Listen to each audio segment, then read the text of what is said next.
Hi, Darren Moult, Stainless Steel Services. Hello, I'm Rob Heath. I'm one of the commercial managers at Serenox UK. It's Kirsty Davis-Chinnock.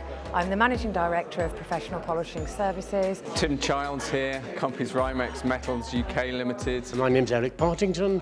I'm a European consultant at the Nickel Institute. I'm Dan Bennett from Swiss Steel. I've been in the industry for 25 years. I think I've been coming to the BSSA event maybe for the last 10 years. This is the very first time I've been here. 25 years ago. Dinner events and the conference, I've probably been to about 7. It's friendly, it's informative, prices and things like that aren't discussed, but it's just here to have a good time. No one's seen each other for ages, but every year, even pre-COVID, this was a social fun event, and that's what it's about. It is one of the key drivers to the development of the stainless steel business.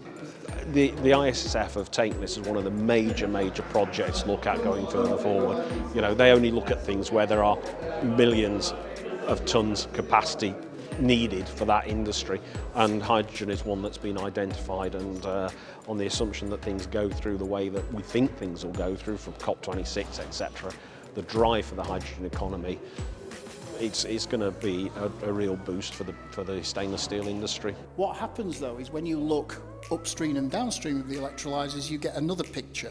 So you need water treatment, and that will require about 125 kilograms of stainless per megawatt of power. So for 5 gigawatts, 625 tons of stainless, and then when you've made the hydrogen, you've got to have downstream cooling and storage. Our basic view is that last year about 200,000 tons of nickel was used to make batteries. By 2030, we think this could be over a million, 1.3 million tonnes. And we've seen some softening on chrome and iron scrap already, for instance, and moly looks like it's peaked as well, but on the raw material side, some of it's already started to show a little bit of weakness. Partly because of China, they've slowed down a little bit. I think, you know, the speakers were good quality. I think the information, it could be a bit of an information overload, but I think there was a lot of really good stuff out there. You know, some of it's not relevant to everybody, but I think everybody can take away one or two pieces, and if that's what they do, then I think we've done our job here. There's going to be a lot more companies from the industry going to be here. That's why I was so interested coming here. I think it's whether you're new to the industry or whether you've been in the industry for 20, 25 years, there are always new people that you're going to meet here, and we're all of a similar mindset and industry more to the point. It is. I've been to quite a few events, but I've not been to a stainless steel one previously, no. Any expectations about this event? Not really. I'm looking forward to listening to a couple of the speakers, particularly around nickel this afternoon, being such a great driver of the price. Interested in what other people think of the market, and then get some networking.